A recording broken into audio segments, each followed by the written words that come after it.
was quick. We drove the 700 metres down to the actual site of Troy, which is another 330 Turkish lira to get in. So we'll be paying that money, and we'll get inside to see the actual site. So as with most of our tours, the Trojan Horse is covered in scaffolding. Brilliant! So as you come through the entrance, there's various artefacts all over the place, but I think this is the main area. Just up these stairs here, we have the northeast bastion, the east wall, the temple of Athena, the south gate, and the Odeon, and they're all named after Troy, the 8th, the 7th, the 6th, the 5th, and it's basically because it was built up in layers over thousands and thousands of years, so it makes sense that one was built on top of another, on top of another, on top of another. I always love how archaeologists can tell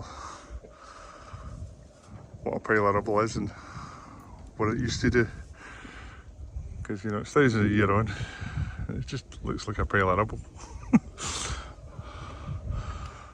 But you can obviously see the foundations and the walls. Imagine stumbling across this and just finding it. It'd blow your mind, wouldn't it? So there's basically 9 main layers of Troy, and it goes right back through the Homeric period and the Iliad period, and these are obviously the stories of Achilles and the invasion of Troy and the Trojan Horse and all sorts of stuff told in the Iliad.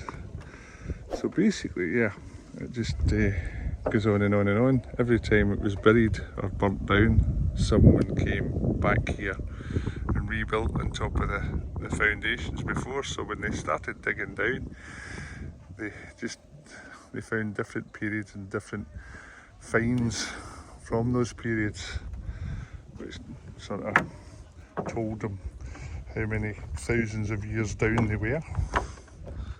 So that's how you build a wall that lasts thousands of years. Look at the stonemasonry there. It's quite impressive. There's no mortar in these walls. I have to say, if you are coming here, there's an incredible amount of stairs, so it's not exactly child and buggy friendly. Just keep that in mind.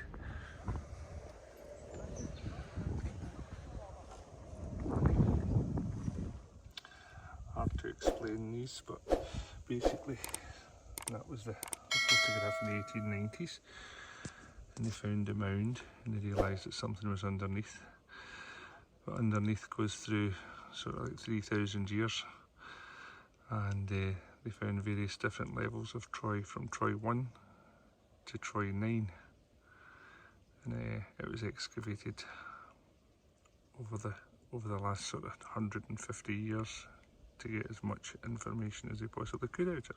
You look at this series of walls, you've got Troy 1 there, Troy 2 there, Troy 3 at the back of it, Troy 4 on the cliff walls there, and then Troy 5 up the back there. And these are the different areas of the city that were discovered as they dug the trench.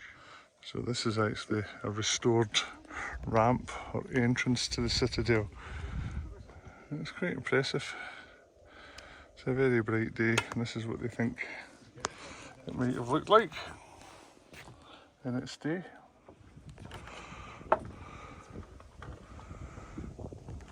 So yeah, another fortification wall in the main road out of Troy. This is what they think it might have looked like. You can see that there, can't you? Amazing stuff. Looks like they've saved the best till last. So a couple of wells there. Let's go see what this bit's about. This is part of the sanctuary. This dates from about 800 BC. A couple of wells there that they found. And this was a religious centre. Of course, no Roman city is excluded from having its own theatre, and nor was this one. It's sitting there. They reckon it's for 100 people. Yeah, quite impressive. Obviously the city doesn't end on the walkway. There's more and more and more, and I believe there'd be even more to excavate. Every time I look at a rock I go, oh, what's underneath that? But yeah, quite an impressive day out, I have to say.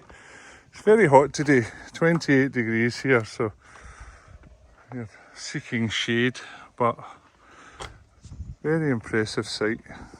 It's just the age of it, thousands and thousands of years old. Fantastic.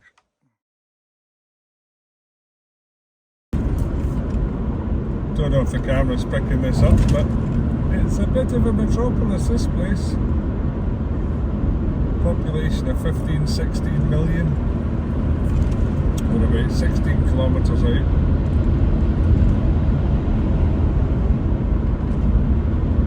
So yeah, quite impressive. They do love their flags. Everywhere we've been, Romania, Bulgaria, Turkey, they all like to fly the flag. Serbia, and you just don't see the flag in the UK. We should fly more flags. Been in Istanbul for about an hour. The place is just absolute chaos. Just people unloading in these tiny wee streets and people trying to drive down them. It's incredible. You look like you're a dummy.